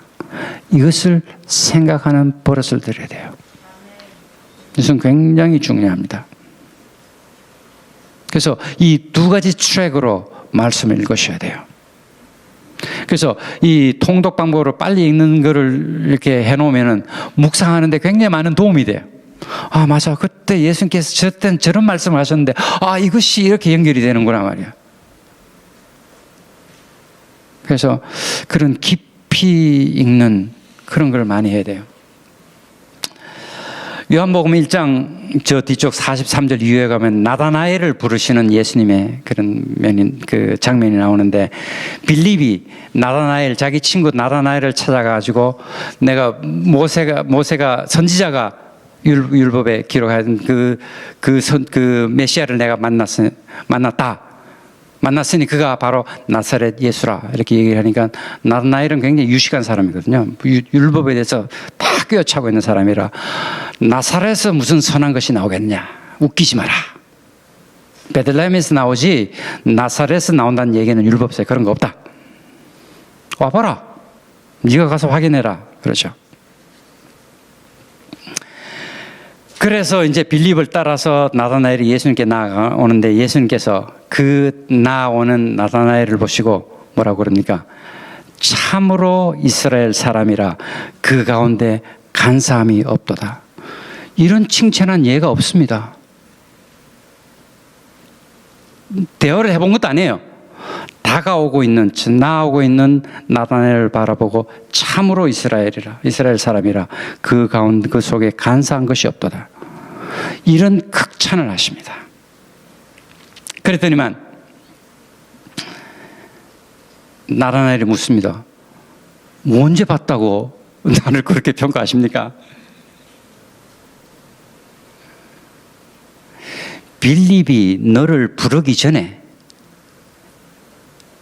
네가 그 무화과 나무 아래에 있을 때 너를 보았다. 이게 무슨 소리야? 내가 무화과 나무 언제 보셨을까? 지나가다 보셨나? 우리는 그 제3자 입장에서 그렇게 볼 수 있잖아요. 근데 더 재밌는 것은 그 얘기를 들은 나다나엘이 뭐라고 그럽니까? 반응이 어떻습니까? 당신은 하나님의 아들이시오. 당신은 이스라엘의 임금님으로 소이다 하고 그 앞에 무릎을 털쩍 꿇습니다. 이거 무슨 코미디입니까, 이거? 예수님께서는 말씀하십니다.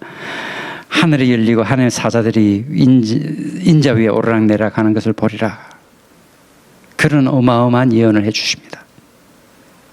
아니 도대체 무슨 이 두 사람 사이에 사연이 있었길래 그런 정말 이해가 안 되는 그런 난해한 대화를 했을까요? 왜 또 무화과 나무가 또 뭐야? 나다나엘은 굉장히 신령한 사람이었어요. 늘 메시아를 기다리면서 메시아를 묵상하면서 기도를 하는 사람이었어요. 이스라엘 사람들이 가장 원하는 것, 갖고 싶어 하는 것이 한 가지가 있는데 제 1번이 뭐냐면 자기 명의로 된 강남 빌딩이 아니고 자기 이름으로 된 무화과 나무였어요. 무화과 나무. 그 밑에서 기도한다는 얘기죠. 자기의 기도 처소인 무화과 나무를 하나 가지는 것이 소원이었습니다. 이 나다나엘은 좀 괜찮았나 봐요. 무화과 나무가 있었으니까. 그래서 그 밑에서 자기는 기도를 하고 있는데 메시아가 언제 오실지. 예수님께서 그걸 봤다고 그러는 거예요. 다시 말해서 나의 비밀을 이분이 이미 알고 계시는구나. 나의 비밀을 다 아는 분은 메시아 이외에는 없단 말이죠. 그래서 그 앞에 무릎을 꿇고 이스라엘의 임금이시오 하나님의 아들이라는 고백을 하게 됩니다. 그렇게 묵상을 해왔던 나다나엘이기 때문에 예수님께서 말씀 한마디 하는 걸 듣고서는 대번에 이분이 바로 그분이구나. 대번에 아는 겁니다. 그래서 그런 묵상을 우리가 해야 돼요. 우리가 묵상을 깊이 할 때 설교 중에 한마디만 들어도 이게 그거구나 하는 걸 대번에 낚아챌 수가 있는 겁니다.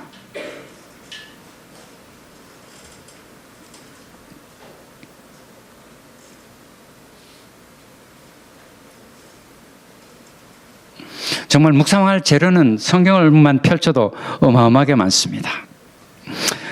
히브리 3장 1절 한번 예를 들어볼게요. 그냥 듣기만 하십시오. 우리가 믿는 도리의 사도이시며 대제사장이신 예수를 깊이 생각하라. 엄청난 도전입니다. 예수는 누구신가? 끝이 없어요. 그렇기 때문에 이건 평생 우리가 묵상해야 될 그런 재료입니다. 우리가 아직 죄인 되었을 때 그리스도께서 우리를 위하여 죽으심으로 하나님께서 우리에 대한 자기의 사랑을 확정하셨느니라. 로마서 5장 8절 말씀이죠. 웬만하면 다 암송하고 계시죠. 묵상을 하십시오. 정말 깊이 한번 생각해 보십시오. 우리가 아직 죄인 되었을 때 이 한 조각만 해도 굉장히 많은 묵상이 이루어질 수 있어요. 암송하는 걸로 충분하지 않습니다. 암송하는 건 굉장히 귀한 일이에요. 굉장히 편리하고 좋은 일입니다. 굉장히 도움이 돼요. 그렇지만 그걸로 충분하지는 않습니다. 깊이 묵상을 하셔야 돼요. 여호와는 나의 목자시니 내게 부족함이 없으리로다. 이런 묵상을 하셔야 돼요. 좋은 말씀이지. 아름다운 게. 나의 목자님. 너무 좋을 것 같아. 그걸로 끝나지 마시고 정말로 목자 그리고 내게 부족함이 없으리로가 나에게 그게 무슨 말씀이신지 그걸 정말 깊이 생각하는 연습을 해야 돼요. 저는 어떤 한 구절을 가지고 6개월을 묵상을 한 적이 있습니다. 근데 그게 정말로 저한테 큰 깨달음이 돼서 오늘날 제가 이렇게 이런 자리에 설 수 있는 그런 힘이 됐어요.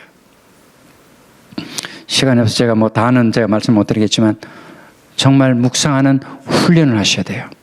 그것이 자기 자신을 자라게 할 수 있는 그런 방법입니다. 그 다음에는 조금 더 나아가면은 인간에 대한, 나의 삶에 대한 근본적인 질문을 하셔야 돼요. 이 광활한 우주가 얼마나 크신지 아세요?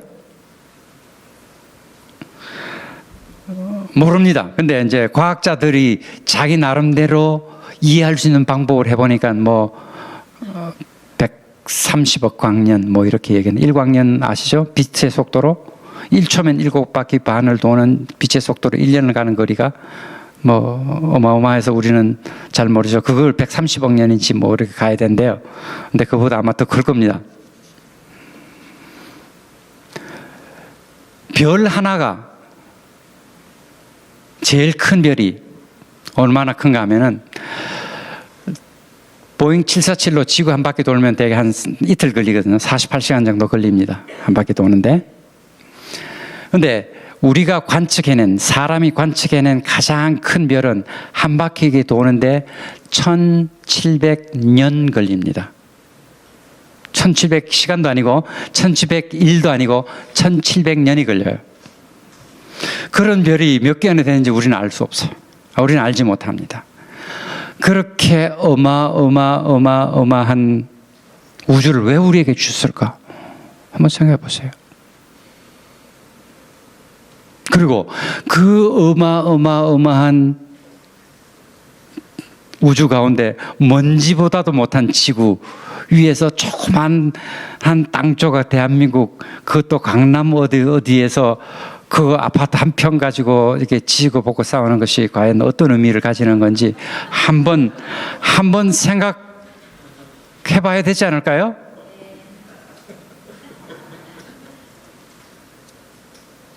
이게 다 참 우리의 헛된 욕심 때문에 나오는 그런 갈등인데,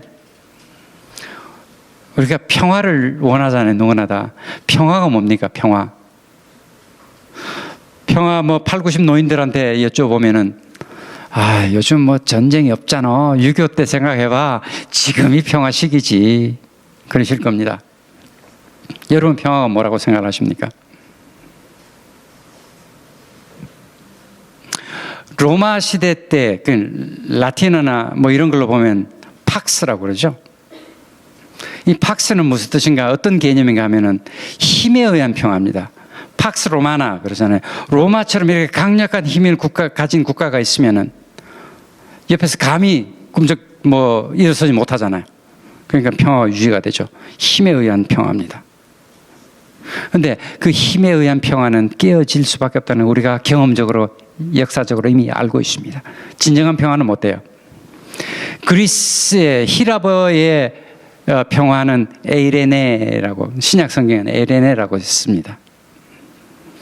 그 그리스의 의원은 그 말 뜻은 뭐냐 하면은 균형과 조화를 이룰 때 평화가 온다라고 그래요. 가령 아테네와 스파르타가 서로 싸우게 될 때 어느 한쪽이 힘이 세지면은 단전 먹으려고 달라졌잖아요. 그래서 전쟁이 일어나는데 둘 다 힘이 비슷하면은 감히 전쟁을 못 일으키죠. 그래서 평화가 유지가 된다. 그래서 조화와 균형, 이것이 평화다라고 얘기하는데, 그것은 언제든지 깨어질 수 있다는 거 우리가 알고 있잖아요.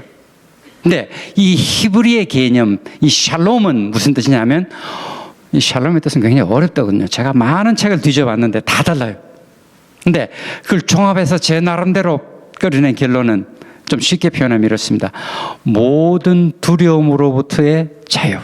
두려움. 코로나 두려워해야 되고, 내가 사고 나면은, 병 걸리면은 어떡하지? 보험 들어야 되죠. 자식 걱정, 손자 걱정까지 해야 되잖아요. 그래서 돈을 많이 모아야 돼. 자식이 셋이 있어. 그럼 내가 아파트 세 채는 준비해야 한 개씩 나눠주지. 온갖 걱정은 다 해야 되잖아요. 내가 이렇게 살면 주위 사람들이 나를 보고 뭐라고 그럴까? 또 이 걱정해야 되잖아요. 온갖 두려움들이 우리를 둘러쌉니다. 그래서 평화가 없는 거예요.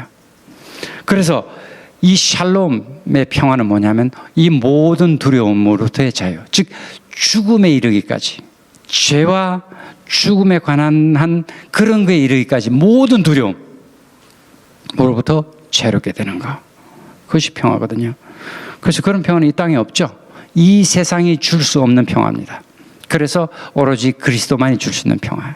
그게 샬롬이에요. 그래서 우리가 얼마나 두려움을 조금씩 버릴 수 있느냐.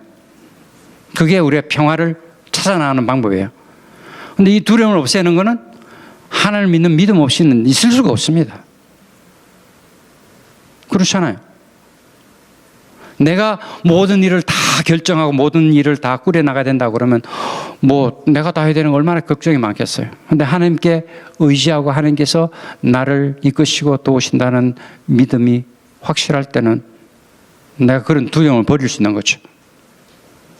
그게 평화를 찾는 길입니다. 그래서 주님 앞에서 잠잠하게 주를 바라볼 수 있다는 것입니다. 찬양 가운데 still 주품에 뭐 그런 찬양이 있죠. 제가 한국 찬양을 잘 안 해가지고 다 잊어먹었습니다만은 그 보면은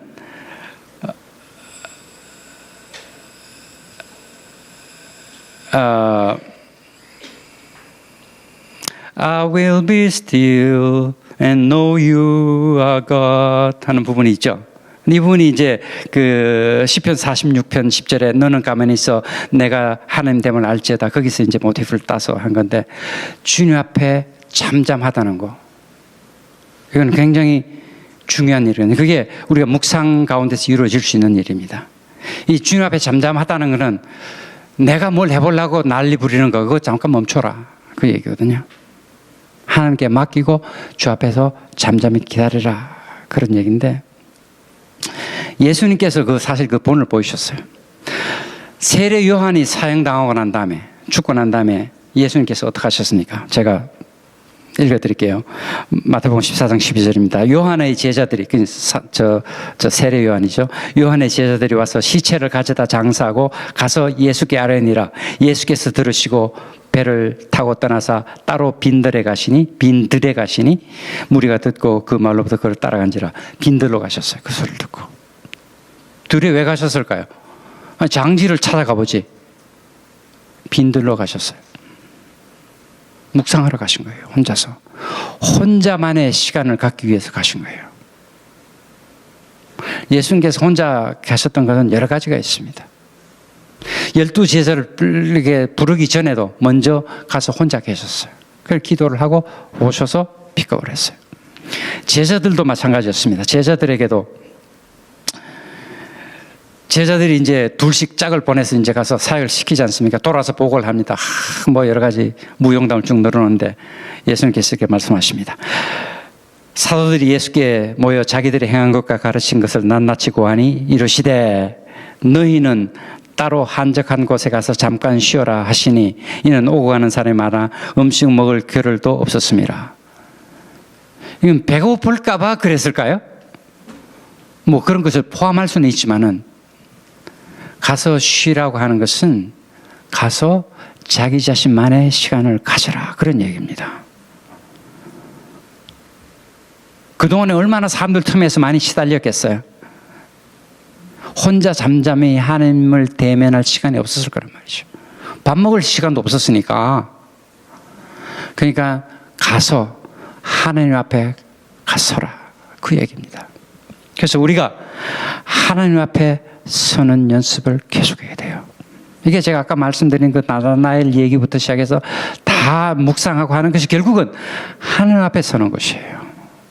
하나님 앞에 묻고 하나님 뜻을 찾고 하나님의 음성을 듣고 하나님 앞에 쉬는 겁니다. 하나님 앞에 섰다고 해서 내가 반드시 무슨 소리 들어야 되는 거 아니에요. 내가 정말로 하나님 앞에 의지를 하면은 그냥 가만히 있어도 좋아요. 하나님의 임재하심을 느끼고 그냥 가만히 있는 거예요. 우리 사랑하는 사람과 같이 있으면 꼭 말을 해야 됩니까? 그냥 같이 있으면 좋잖아요. 그렇죠? 그걸로 충분한 거죠. 그런 것처럼 어떨 때는 많은 경우는 하나님과 그냥 그 임재를 느끼면서 가만히 있는 것만 해도 그거는 큰 행복이에요. 그리고 자주 적어도 때때로 하나님께서는 우리에게 말씀을 하십니다.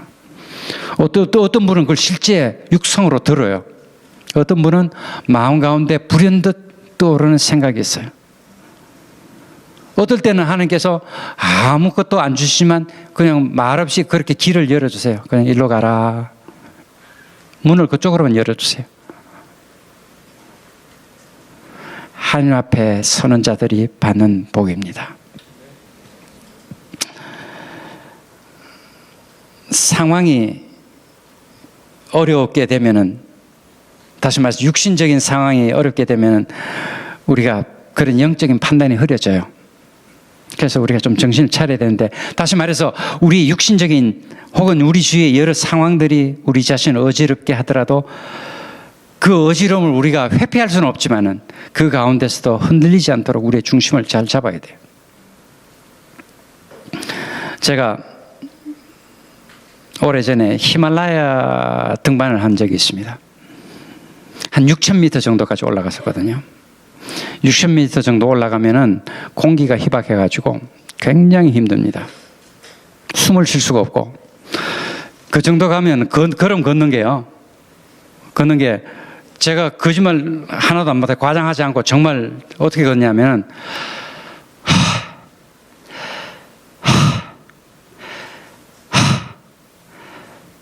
이런 정도 걸어야 돼요. 너무 힘들어가지고. 숨을 쉬는 이유는 공기를 많이 내뱉어야 공기가 들어온다는 거죠. 공기가 산소가 희박하니까. 그 증상의 가장 큰 첫 번째 증상이 두통이에요. 머리가 깨진다는 표현이 어느 시인이 썼는지 공감이 돼요. 머리가 너무 아파가지고. 이 두통이 말할 수 없습니다. 그래서 이 두통을 없애기 위해서 온갖 짓을 다 합니다. 이거 어떻게 해야 돼? 이거 어떻게 해야 돼? 티를 많이 마시면 좋대. 그럼 열심히 마셔. 심호흡을 하래. 그럼 말이 되네. 열심히 숨을 쉬면 공기가 산소가 많이 들어오겠지. 열심히 숨쉬기 운동이라고 하세요? 숨쉬는 운동이거든요. 그래서 운동을 하면 근육이 움직여야 돼요. 이 횡격막 운동을 많이 하다 보면 여기가 너무 과로를 해가지고 여기가 산소 부족이 돼서 여기가 아파요. 나중에는. 그것도 숨쉬기도 마음대로 안 돼요. 내가 생각하는 건 오로지 한 가지. 어떻게 하면 이 고통에서 벗어날까? 그 생각 외에는 아무것도 없어요. 기껏해야 내가 살아서 한국으로 돌아갈 수 있을까? 뭐 그런 정도가 기껏 나는 거고. 근데 제가 히말라야 갈 때는, 준비할 때는 정말 많은 기대를 했거든요. 내가 가서 이런 것도 체험하고 저런 것도 체험하고, 그 멋진 광경, 눈 높인 광경, 아무것도 없고 오로지 그 만년설 가운데 피어나는 하나님의 은혜와 그 창조의 무한하심, 그 많은 것들은 아무 데도 없어요. 그냥 오로지 어떻게 하면 이 두통을 좀 줄여볼까? 그 이외에는 아무도 없어요. 나도 그때 굉장히 바쁜 사람이었었는데, 바쁜 시간 쪼개가지고 많은 돈을 들여가지고 거기 갔는데 뭘 하냐고 봤더니만 짐승이더라고요. 제가 보니까 짐승, 한 마리의 짐승과 다를 바가 없어요. 내가 이 짐승 흉내 내러 이 먼 곳까지 비싼 시간과 돈을 쪼개가 여기까지 왔나? 이건 아니지 하는 생각이 들었어요. 이 고산증이 있을 거라는 건 나 책을 통해서 이미 다 알고 있었어.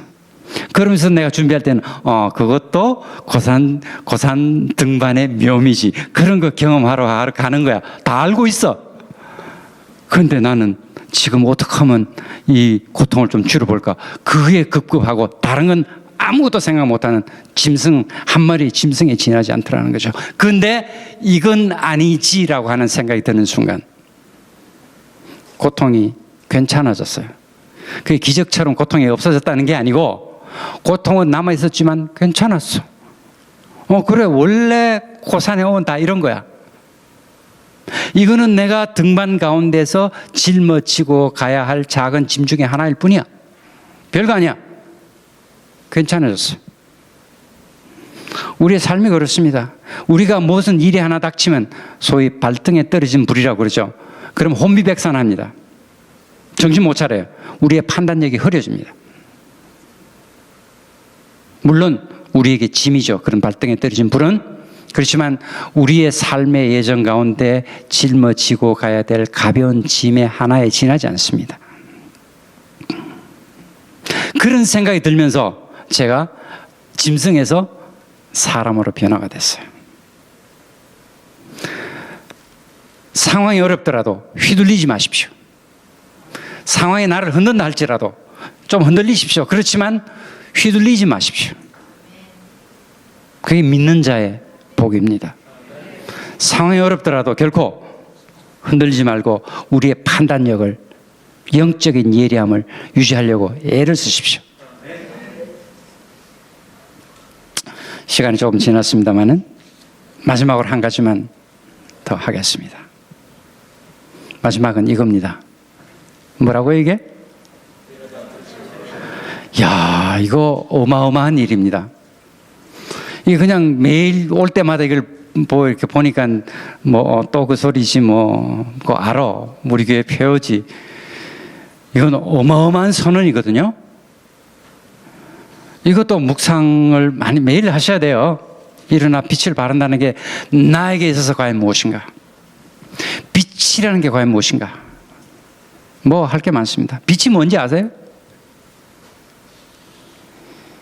이 빛만 해도요, 정말 이 피조 세계에서 아마 가장 신비로운 게 아마 빛이 아닌가 싶어요. 하나님께서 제일 먼저 창조한 게 뭡니까? 빛이에요. 왜 빛을 먼저 창조했을까요? 가장 어뜸이 되고 가장 중요하니까 먼저 하셨겠죠. 빛으로부터 모든 게 다 나왔습니다. 물리학 하신 분들은 무슨 말인지 금방 아시고, 물리학적으로도 다 설명이 되는 것이죠.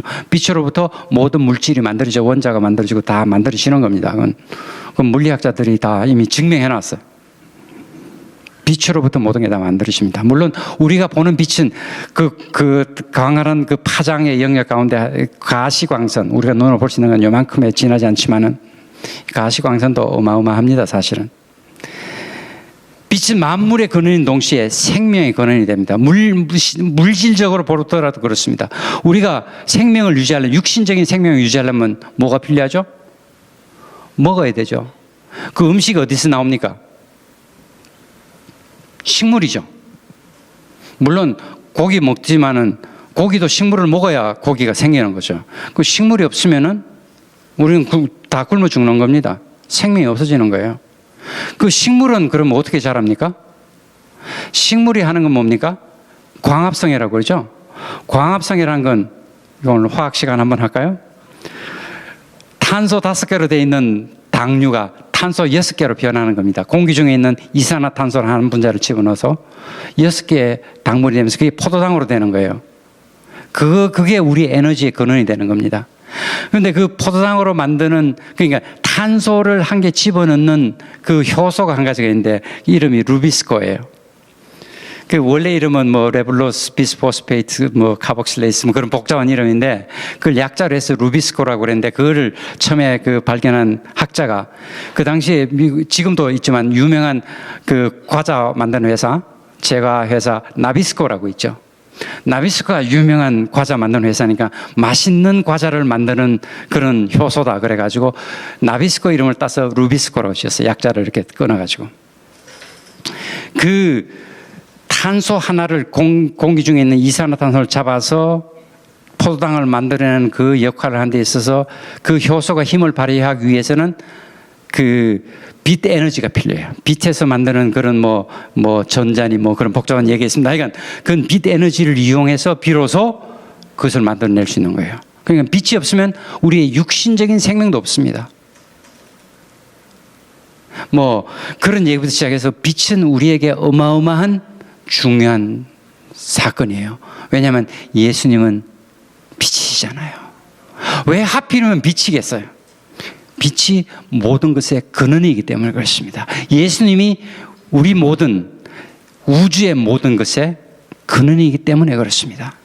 그리고 그 예수님은 창조된 빛이 아니라 창조되지 않은 빛입니다. 빛 가운데서 유일하게 창조되지 않은 빛이 바로 예수님이세요. 그리고 예수님께서 우리에게 말씀하십니다. 너희들은 이 세상의 빛이라. 우리는 빛을 낼 수가 없잖아요. 그래서 빛을 발할 수가 없어. 빛이 없으니까. 그럼 어떻게 빛을 발할 수 있습니까?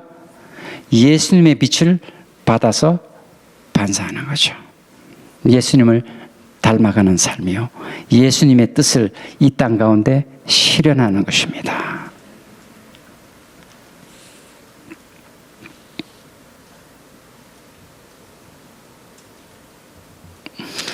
그래서 작은 일부터 하셔야 돼요.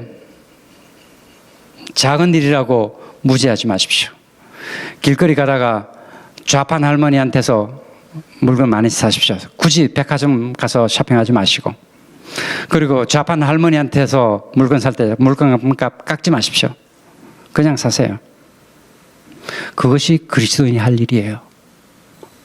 그거 하나 잘하시면 다른 거 다 잘할 수 있어요. 같은 맥락이니까. 제가 몇 년 전에, 한 4, 5년 전인가 아주 감동 깊은 얘기를, 미국 스토리를 들은 적이 있는데, 장애인을 가진 무슨 이렇게 정신적인 장애를 가진 그런 한 10살 가까이 되는 아이를 기르는 엄마가 있었는데, 얼마나 힘들었겠어요. 막 툭하면 소리 지르고 물건 집어 던지고 그래서 소원이 뭐냐 하면은 가족이 더불어 나가서 외식하는 거였어요. 식당에 가서 밥 한 번 먹었으면 소원이었겠다. 그래서 하여간 병원도 다니고 하면서 열심히 치료를 했어요. 그래서 어느 날 보니까 좀 괜찮아졌어. 그래서 드디어 결심을 했어요. 오늘은 한번 외식을 해보자. 이제 괜찮을 것 같아. 그래서 애들 데리고 갔습니다. 식당에 가서 이제 밥을 먹는데 3분의 1도 채 못 먹었는데 이제 발광을 하기 시작했습니다. 아무리 달래도 안 돼요. 그래서 결국은 이제 땀을 뻘뻘 흘리다 못해 포기를 하고 나가는 거예요. 이제 도저히 밥을 못 먹겠다. 그래서 그 종업원한테 계산서를 갖다 달라고 그러니까 계산서를 갖고 온 종업원이 하는 얘기가, 저 옆 테이블에 앉아있던 그 어떤 신사분이 나가시면서 이 테이블까지 계산하고 나가셨습니다. 그리고 이 쪽지를 하나 지원해 주셨습니다. 그 알지도 못하는 사람이 계산까지 해주고 나갔는데 무슨 사연을 남겼나 봤더니만, 하나님께서 그 당신이 같이 있는 그 어린 영혼, 당신이 돌보고 있는 그 어린 영혼을 돌볼 집을 찾다가 당신 집을 발견하고 그 집에 맡겼습니다. 앞으로도 힘드시겠지만 계속 수고해 주십시오.